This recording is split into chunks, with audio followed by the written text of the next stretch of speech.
turn it round and run them into our backup? No! We're good! We bang it!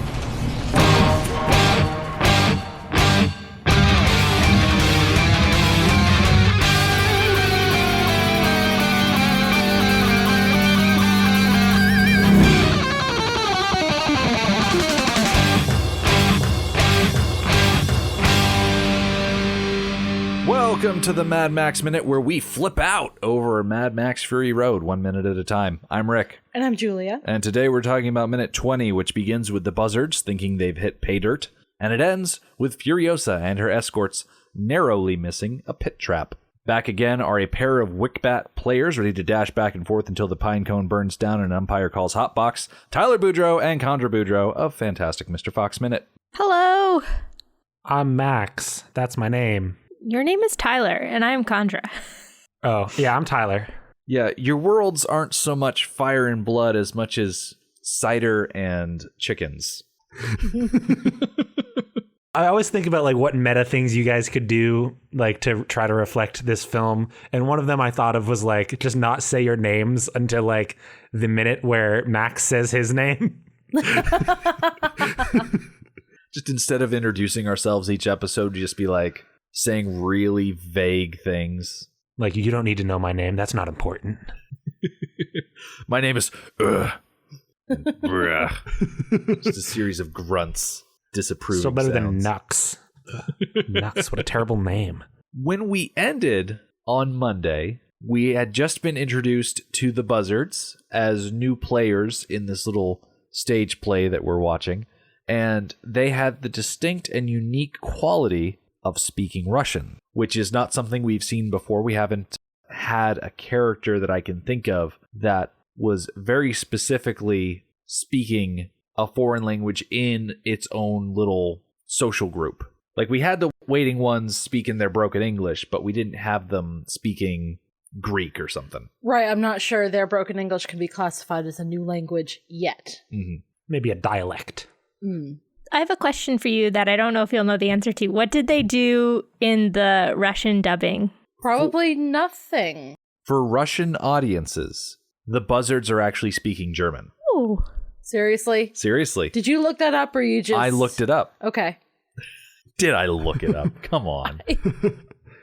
I act incredulously, but there are times where I haven't looked things up and then I have to call myself out for it. But so the Buzzards are an interesting faction. They are introduced in the Mad Max comic book as the force that kidnapped the little girl and kill the mother and rebuild the interceptor and do all of this stuff. And in the comic book, the Buzzards primarily live underneath a buried Sydney, and we were very concerned about them. When we were talking to Mark Sexton, he shared with us that the Buzzards are very weak to light. They have some sort of genetic abnormality where the sun burns them very easily, so they're probably just Irish. I don't know. And so that's why they cover themselves with hoods and goggles and bandages. But they also speak Russian. So while there's no explanation as to why they speak Russian, it could be something as simple as they are descendants of a ship of refugees that were coming from Russia. If there was a nuclear skirmish, obviously Russia would be involved because duh. So you would have Russian refugees coming down to Australia because Australia's out of the way. Like, let's be real. We've said it before. We'll say it again. If the world is getting nuked, Australia's probably going to be fine. So if these refugees sail down from Russia to Australia, stop off in Sydney, and then the whole metaphorical crap pot hits the fan and they're just in the city, well, they're going to hang around. In development phases for the Buzzards, they were going to do this thing where they mostly bury their vehicles and then pop out of the sand as a way of like surprising people, kind of like a trapdoor spider. Or like a video game character. That sounds horrible for their cars. Yeah. That just doesn't sound feasible. And it also sounds like a lot of work. It does sound like a lot of work. Popping out of the sand is something that they did do in the 2015 video game as a way of making their emergence a bit more surprising. They pop out of the ground. if you want to get technical with it, I guess they could use some sort of like trapdoor system and then cover it with a thin layer of sand and then the doors pop open. But I don't think we need to get into that quite so specifically. Although that sort of construction, we do see that in this minute. It's just there's not a car in it yet. Well, the car goes into it. Right. Yeah. It just doesn't come back out. Car ends up in it. Yeah. So that sort of construction is possible manpower-wise. Oh, yeah. Absolutely. They can accomplish it. Yeah. We're going to discover very late this week that not only do they have the manpower, they also have the machine power when it comes to digging holes and whatnot. But we'll get to that, like I said, tail end of Friday. So if you're holding your breath, please don't. Just please don't. I was holding my breath this whole time. Sorry. It was Brendan McCarthy who drew up the initial concepts, and then George Miller commented that they looked like cars from a movie called The Cars That Ate Paris. I haven't seen it, so I can't comment on it, but I will trust George Miller when he says that, because even Brendan McCarthy, by all accounts, was surprised to hear the comparison. But the whole idea of the Buzzards is that they take their vehicles and they cover them with these spikes, and then they have buzz saws that they use to cut apart vehicles. So they're protected against squishy meat sack attack, and they're good at cutting away bits of vehicle so that they can scavenge them. Meat sack attack is my main wrestling move. That's my signature move. Yeah, these buggies, for both offensive and defensive purposes, are pretty fantastic. Very effective. These cars reminded me of Hot Wheels in some way. Like, I could definitely see these as being like a little toy car that I would have definitely loved to have shot, like through one of those wheels. Does not seem safe for children. That's what it made me think of when I saw them. Nice. These would be the Hot Wheels cars from hell. Like, ask any parent, and they'll tell you that stepping on a Lego is the worst thing that you could possibly step on. I don't think you need to limit that to parents. I think that's anyone. A little Matchbox style version of these cars with all of these spikes. Just, that would draw blood. It would, and they're pretty rusty, so you'd need to go get medical attention. Get your tetanus shot. Yeah. Did they ever make toys of these? Like toys, not like collectible like models, but like toys of Mad Max Fury Road? That seems like one of those like mistaken enterprises where they're like, oh wait, this movie's rated R. Why are we making toys? Not that I know of. No. I think the 80s were a treasure trove time for rated R action movies marketed to children. I don't think they do that much anymore. Okay, fair enough. Making toys of this film would be foolish, but welcome. Which is appropriate because that's exactly what the Buzzards say here at the top of this minute. What? Way to tie it in there. Good job. The sun is an interesting player in this minute. Because as we're driving along, you can see that the sun is casting shadows from the convoy along the ground, and as we go into the cab, we can see the sun shining through the back window, and it allows Furiosa to see a glinting reflection up on the hill, and it alerts her to the presence of these buzzards. Then we go outside the cab to see Ace sitting on top of the rig, and the sun is coming straight down on top of his shoulders. Yeah, George Miller has never been one to really care about continuity of the sun. I'm impressed that he even used the location of the sun as a minor plot point. Mm-hmm. Because historically, he really does not care where the sun is at. I didn't notice that, so... Yeah, I wonder if people thought that George was going to start caring about that after he was done with Beyond Thunderdome. Coming back, getting all this money, getting everything. He's been working on this for so long, he's going to have everything down pat. And it's like, nope, if he's got light and it's going to work for the shot, he's going to use it. Continuity be damned. Hey, they still won the editing Oscar, so... Exactly. Yeah. And this non-continuity of location of the sun is really minor compared to the just incredibly disparate things we have seen in other movies. Mm-hmm. Like high noon, next shot it's sunset, next shot it's back to high noon. Like, yeah, this is really minor. Honestly, I wouldn't even have noticed if I wasn't watching this one. Analyzing it minute by minute. Yeah. Yeah. Furiosa, being the capable commander that she is, tells everybody to look to the right, and Ace is the first one that identifies them specifically as buzzards. And he passes it down the line for everybody to keep an eye out for. And the war boys seem pretty excited at the prospect of getting into a fight. This is what they live for, after all. I think they are more invested in dying in battle on the Fury Road and going to Valhalla than they are in completing a successful mission.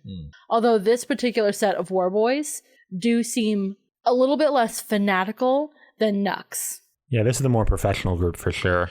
Maybe it's because Nux feels like he's actively dying, which I believe that he is actively dying.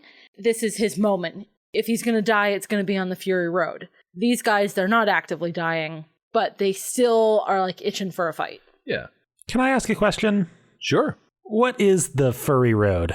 Well, the Furry Road, I think, is what a lot of weird people on Reddit call their fan creations that involve a lot of animals.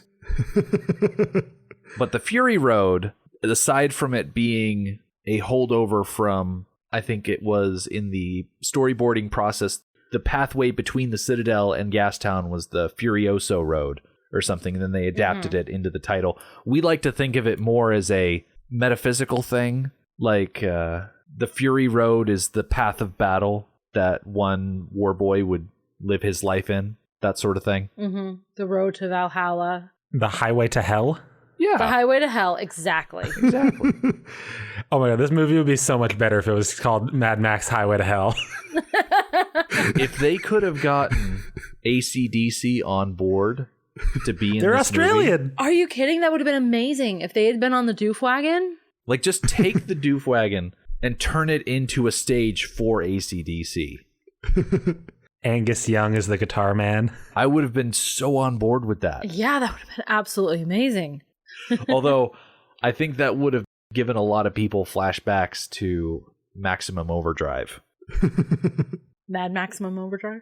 I mean, that would be quite the crossover. Take all the vehicles from Maximum Overdrive, including the 18-wheeler with the big green goblin mask on the front, and just drop that into a Mad Max world. This ATM just called me an asshole. That all really seems like it could work. Yeah. I know what Maximum Overdrive is, but I have no idea what happens in that movie, so Neither do I. All right. Well, Julie and Tyler, for your benefits and for the benefits of people at home who haven't heard before.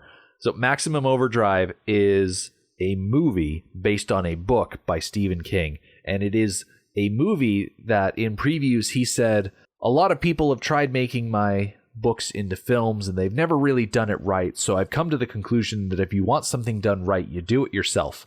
And Maximum Overdrive is the result of that mentality. So Stephen King directed a movie based on one of his books about cars and machines that because of space radiation or something like that come to life and start killing people. naturally. Of course, like you do. It is worth a watch. Just one. Just at least one. It's worth it. How about a half a watch? I feel like I could have it on in the background while I do other things and maybe still get it. Yeah, the soundtrack was done by AC/DC, so it features a lot of their music, which is a big plus. It also has a situation where people are held hostage in a gas station by a bunch of 18-wheeler trucks because the 18-wheeler trucks want gas and they don't have hands to give themselves gas. And the people have to deal with that situation. Just sounds like a bad Transformers movie, and the Transformers movies are already bad. Yeah. It sounds like the perfect movie to cross over fan fiction style, mix it with Mad Max, have a new creation. Possibly. We should throw cars in there too. I feel like that could just go in there too, and we could just have this mess of a film. Yeah. You could argue that Cars is just the sequel to Maximum Overdrive. I don't know why you would, but you could. You know that classic Furiosa advice, turn right to go left. You know, this seems like a good a time as any because we're talking about other movies. Tyler, between recordings, you mentioned something that you wanted to bring up, specifically the 1926 film, The General. Yes, Buster Keaton's masterpiece that flopped at the time. It's a wonderful film. If you ever get the chance to see it, obviously go for it. Sometimes they do it with live music because it's a silent film, so that's always a good opportunity. But essentially, Mad Max Fury Road is like a spiritual remake of The General, in my point of view. The General is about Buster Keaton. He's a train engineer who wants to sign up to be a soldier for the Confederate Army in the Civil War, but he gets told, no, you're too valuable as an engineer, so you can't sign up. And this causes a falling out with the love of his life, who wants him to be a soldier. And so he kind of like is all sad. But then one day his train gets stolen by the Union. And if you've ever heard of like the Great Locomotive Chase or kind of this general story that happened in real life, this is kind of an adaptation of that. So Buster Keaton has to go chase his train with another train to the Union side where he rescues the love of his life. And then there's a whole chase back to where they started. And all of a sudden the Union is chasing him. And so there's this kind of cyclical type of storytelling where there's half of the movie goes one way, half of the movie goes back. And it's all action. If you know anything about Buster Keaton, you know he does all of his own stunts. And so obviously for Buster Keaton, it gets played off like a comedy, but in many ways it's also an action movie, much like Fury Road. They're throwing stuff in front of the train tracks. They're shooting at each other from train to train. They're knocking down water towers to make the other person have to clear it out before they can follow them. All this kind of hectic stuff, like a back and forth circle of obviously trains as opposed to cars. But the way I see it, Fury Road is just kind of a spiritual reimagination of The General. I never thought of the plot in Fury Road of the chasing one way and then turning around and chasing the other way. And that concept does seem a little bit goofy in kind of a Buster Keaton way. Yeah. And very much like, it makes me think of, I don't know, like who made it famous, but like you're looking down a hallway with a bunch of doors and people are just running between doors, like chasing each other. Like Scooby-Doo? Yes. Yeah. Yeah, like very Scooby-Doo. And it's definitely not played in a comedic way in this movie, but I could definitely see how it can be made to be comedic. Well, yeah, and if we're considering comedy as just the build-up and release of tension, I don't think we get any examples of it in this minute, but in the next minute we get kind of a funny action beat that kind of works in the same way, I think. I think so. So there's my pitch. If you ever get the chance to see The General, it kind of works backwards for most people because most people haven't even seen it. So go give it a watch and tell me what you think. Sounds good. So where we left off, we were talking about the sun and it being wonky and Furiosa getting all of the war boys excited to fight. And before the Buzzards actually descend on the war rig, we get Ace and he shows up at Furiosa's window again. And he's once again got one of his classic suggestions in the chamber. And he says, should we turn it round and run him into our backup? So first and foremost, the Buzzards are really coming out of the woodwork because we started with one up on the hill. We got two more coming in from one side. We got one that you can see past Ace when he comes into the window. So they're really just coming in from all directions. And so Ace is right to be worried. But I'm not really sure how to feel about this suggestion that they turn the rig around and go back towards the Citadel forces. Because in the scenario I mentioned on Monday, the possibility that the war rig was sent out to be a bait or a decoy and then took the detour to get away from the fighting. Mm-hmm. If Ace had drawn that conclusion, which obviously he didn't, but if he had, it would have been foolish to take these 4 vehicles and bring them all back towards the fighting to give the fighting, I guess, more chaos to it. Well, you know where he got that idea from? From Road Warrior. That's exactly what Max did in Road Warrior. He turned the rig around and went back towards the people he left behind. And that's how he won the fight. Because the people who were chasing him, he then crashed headlong into them. So his goal and his idea, I think, is really quite strategic, and I think it's a good idea. So they have drawn out these Buzzards, who are too close for comfort. They are a relatively small fighting force. Ace knows that there is a much larger fighting force not that far away. So let's turn around, which he makes it sound way more easy than I think it would be to turn the rig around. Yeah. Head back towards them, draw these few buggies that are following us back to the main group. That way the main group can help out. What do you two think? In the words of Iron Man, not a great plan. I'm in agreement there too. Just physically turning the rig around seems challenging, and staying in some sort of safe formation would be really tricky. So it doesn't seem like a practical plan, and Ace hasn't thought much through this. Yeah, I can't put my finger on it. Is he being tactical or is he being cowardly? Again, he doesn't know what the plan is, so he's just throwing out options, I think. Well, we don't know a ton about Ace, but the things that we do know about him do not lead me to think that he is being cowardly. I think he's trying to be strategic, but he doesn't know the plan. Oh, it reminds me of, we were watching a YouTube video last night about this Pictionary type game where you have your group of players and everybody gets the same prompt and what you're going to draw, except one person gets a prompt that they are the fake artist. And the players each take turns adding to the picture, and the fake artist has to pretend like they know what's going on, like they're drawing the right thing that everybody else is drawing. Mm-hmm. And then everyone has to figure out who the fake artist is. So poor Ace is the fake artist. Yeah. He's the one who doesn't have a whole picture. He is just going off of what he sees in front of him, trying to contribute something that makes sense. So going off of that game, if anybody wants to play it at home, you can use any number of players. I think you want to have more than 3. The idea is that one person, like Julia said, is the fake artist, and you take turns drawing on the thing based on the prompt you get. It could be a place, it could be a food, it could be a movie, it could be a character, and everybody gets to draw. And the way it works is when you put the pen to paper, you can draw as much as you want, but as soon as you take the pen off, your turn is done. And the goal of the game is not so much to finish the prompt, it's to pick out who the fake artist is. So each of your additions to the drawing needs to be related to the prompt enough that you tell other people in the room that you know what's going on, but vague enough that the person who is fake still has no idea what's going on, so that way at the end of the game they can get picked out. It's called A Fake Artist Goes to New York. Yeah, it's kind of like Secret Hitler meets Pictionary. Okay, I'm a bit of a board game expert, so...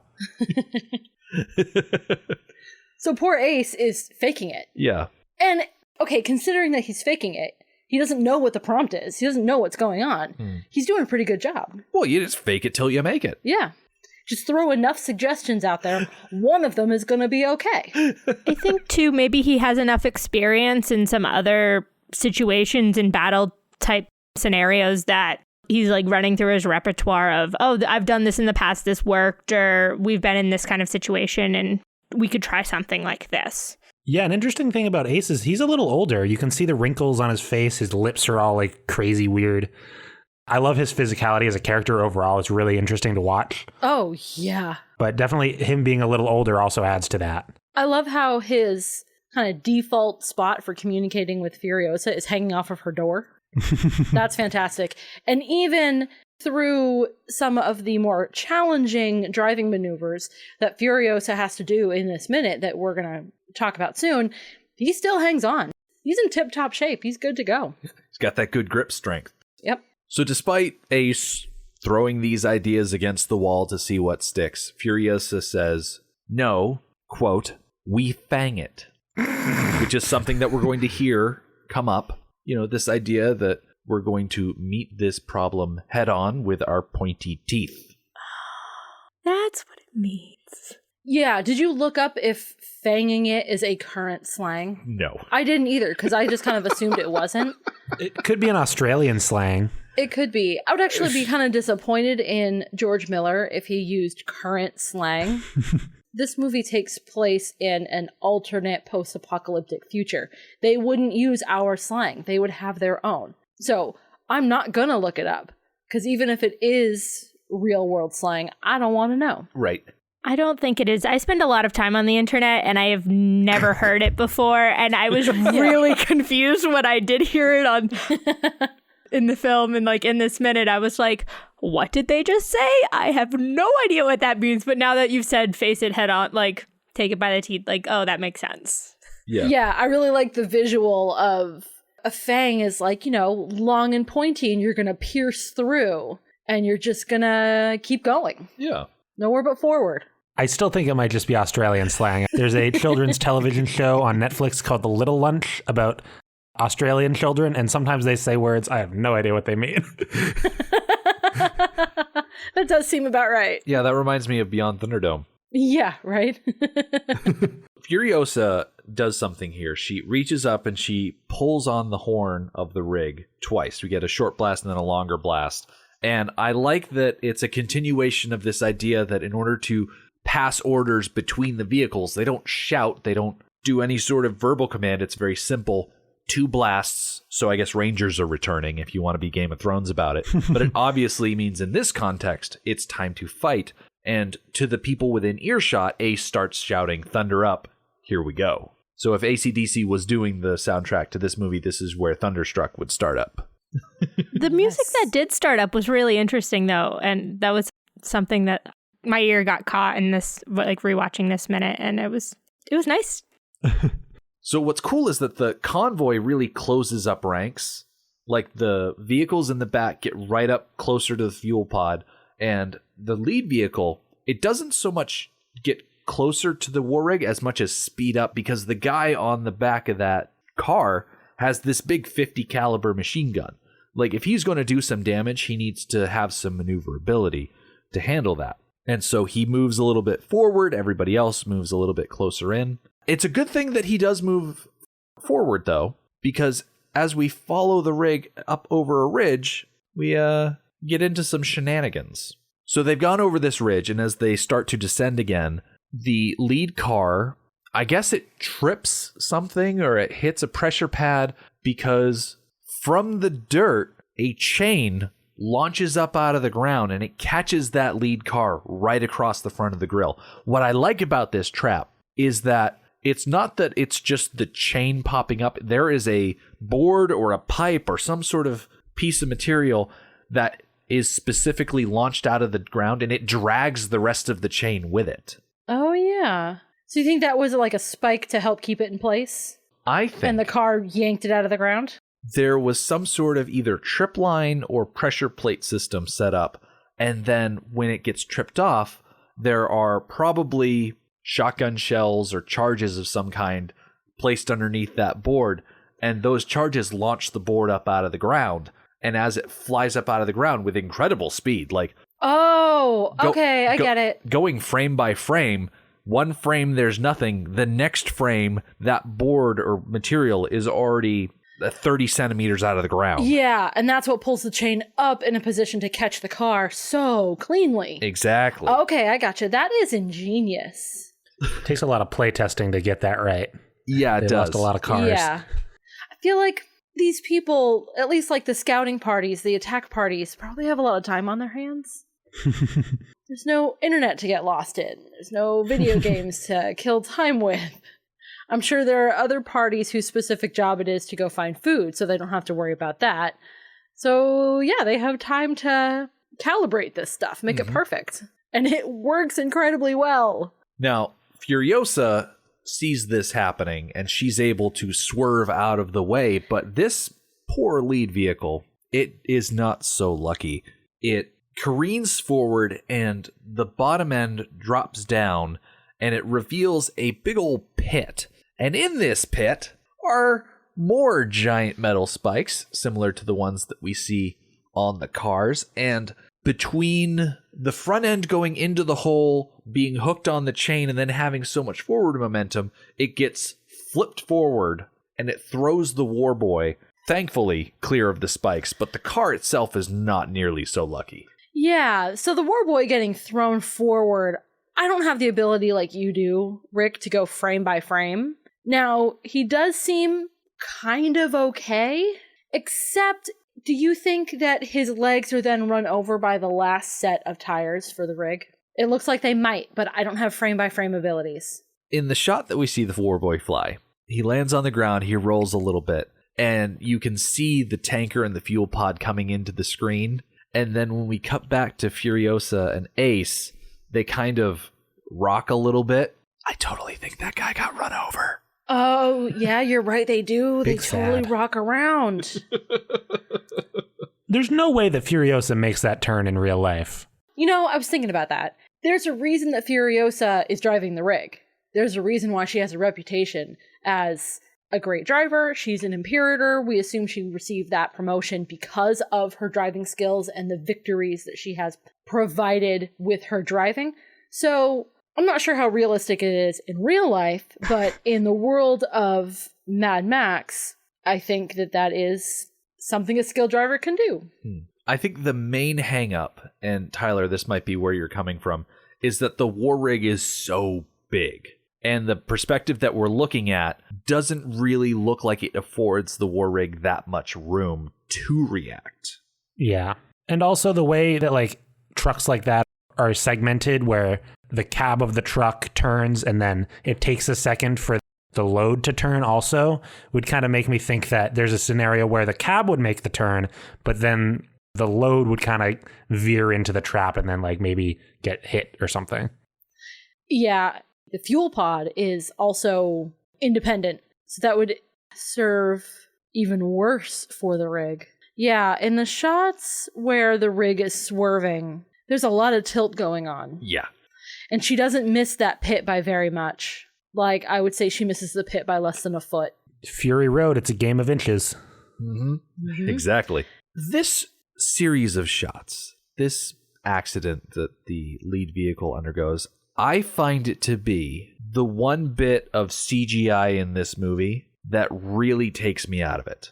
Now, we've seen plenty of CGI in this movie up to this point. The Citadel is a series of digital composite shots. There's been green screen sets that have been filled out around the physical props. But this instance here, just because it feels so, I don't know if utilitarian is the right word for it. Like, we're throwing in that the Buzzards are able to take out these vehicles using their cunning and their traps. And we needed to get rid of this vehicle to begin with. But just the way that it flips and the way that it spins around, it just seems so, I don't know, just maybe gratuitous is the right word. I don't know. I think it's gratuitously clean. The rest of the carnage that we see, mostly on Friday, is messy. There's a lot of dirt getting thrown up. You can't see half of what's going on between flames and dirt getting thrown up. This one, there's none of that. You see everything. It's very sharp. It's very clear. And the movements of the car are very crisp.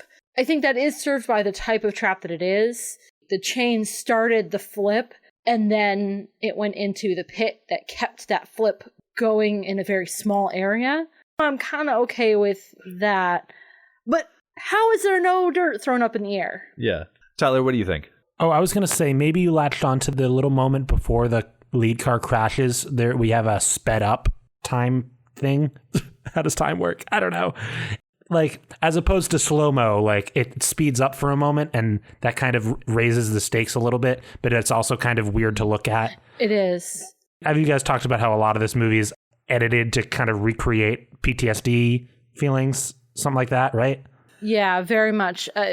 George Miller definitely has a history of removing every other frame, or maybe less than every other frame, but removing frames. Like, it gives you the feeling that your heart is racing, even if it's not, to just speed everything up, make everything more frenetic and tense.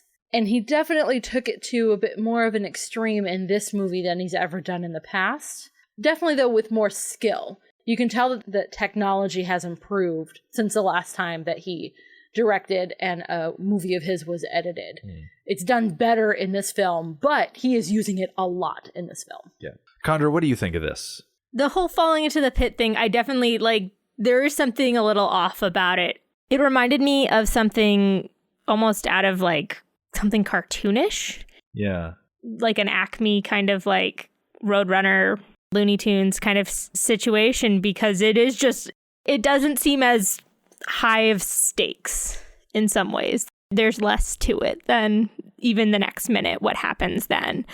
And the spikes would do different kind of damage, and or at least what I would assume would be different damage. And like thinking about the driver, it's like he'd probably be impaled, and like that's not really seen. And so it's a simplistic act of violence in something that's going to escalate super quickly. So it goes from like 0 to 100.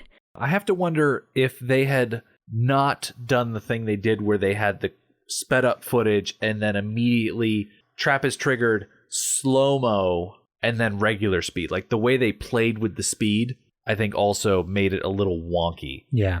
But if this is as bad as it gets, then that's not that bad at all. Why isn't that warboy wearing his seatbelt? That's what I want to know. This might be the one scenario where you don't want to be attached to the vehicle that you're in. Being thrown clear probably was the safest thing until he probably got run over by the war rig. Am I correct in thinking that this is the first moment of vehicular violence in a movie packed full of vehicular violence? I think so. I think this war boy being thrown clear of the spike pit and then subsequently run over. The very first thing that happens is Max's car gets blown up. Yes, but Max survives. Okay. So I think the first instance of vehicular death is this guy getting run over because the guy in the car may or may not. He's Schrodinger's impale victim. Like, we don't know how impaled he is. Even if he's just impaled enough to incapacitate him and not kill him, the buzzards are going to come for that vehicle. Yeah. And they're going to take him. And I can picture them, unfortunately, ripping him apart. Yeah. Because as we learned from Mark Sexton, the buzzards are also people eaters. Yes, they are. So that's fun. Uh-huh. Whoa. Makes sense. Oh, little chuckles for cannibalism. Oh, dear. Following this crazy crash, we see Furiosa. She gets the tanker back on the road, and the remaining escorts are able to avoid the trap just as deftly. And we end this minute with Furiosa pulling her head back in from the window to look at the road ahead. And that's how we wrap this minute. So be sure to come back on Friday, because that is when Furiosa and her war boys, oh man, they get to shine with their capabilities and taking out these buzzards. It's going to be real fun. High octane thrills. The Mad Max Minute podcast is a fan project by Rick and Julia Ingham. The Mad Max franchise was created by George Miller and Byron Kennedy, is presented by Kennedy Miller Mitchell Productions, and distributed by Warner Brothers. Mad Max Minute is produced and edited by Rick Ingham. Our opening music is Verdi's Dies Irae by Daniel Bautista of danielbautista.com. Our home on the internet is madmaxminute.com. You can follow us on Twitter at madmaxminute, like us on Facebook by searching for Mad Max Minute, and join our Facebook listener group, Mad Max Minute Beyond Microphone. If you'd like to support the podcast, visit madmaxminute.com, where you can see what's in our TeePublic store, join our Patreon, or even donate to the show to help us keep the tanks full. Thank you for joining us for Minute 20 of Fury Road. We'll see you next time.